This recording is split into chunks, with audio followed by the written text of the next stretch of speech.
এটা আজকে আমি বিয়ে বাড়িতে পরে যাব। এটা তাড়াতাড়ি করে সাইড করে রেখে দিই, নইলে ওই কুচুটে ননদটা দেখতে পেলে শাড়িটা নিয়ে চলে যাবে। বৌদি শোনো না, বলছি আজকে রাতে তো আমাদের একটা বিয়ে বাড়ি রয়েছে, আর আমি বিয়েতে ভাবছি একটা শাড়ি পরবো। তোমার একটা ভালো শাড়ি থাকলে দাও তো। কই, আমার কাছে তো একটাও ভালো শাড়ি নেই গো। তুমি তো নিজেই দেখেছো, বলো। বিয়ের পর তো তোমার মাই আমার সব ভালো ভালো শাড়িগুলো নিজের আলমারিতে রেখে দিয়েছে। কি বললে তুমি আমার মাকে? তুমি নিজেই আলমারিটা দেখে নাও, আমার সত্যিই কোনো ভালো শাড়ি নেই গো। ঠিক আছে, দেখছি আমি।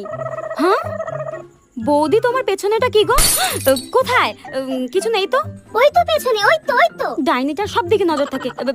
এইটা কি সুন্দর শাড়িটা। এটা আসলে কালকে আমার মা দিয়ে গেছিল। আরে আরে, দেখি শাড়িটা দাও দেখি। ওয়াও, শাড়িটা কি সুন্দর। আর তুমি ইচ্ছা করে লুকিয়ে রেখেছিলে না? ডাইনি, শাড়িটা দে বলে দিচ্ছি। যাই হোক, শাড়িটা আমি পরে যাবো বিয়ে বাড়িতে, তুমি অন্য কিছু পরে যাও। লুকিয়ে রাখা ভালো লাগে না। কুচিতে ননদের মনে হয় গলাটাই টিপে দিই। ডাইনি দেখি একটা।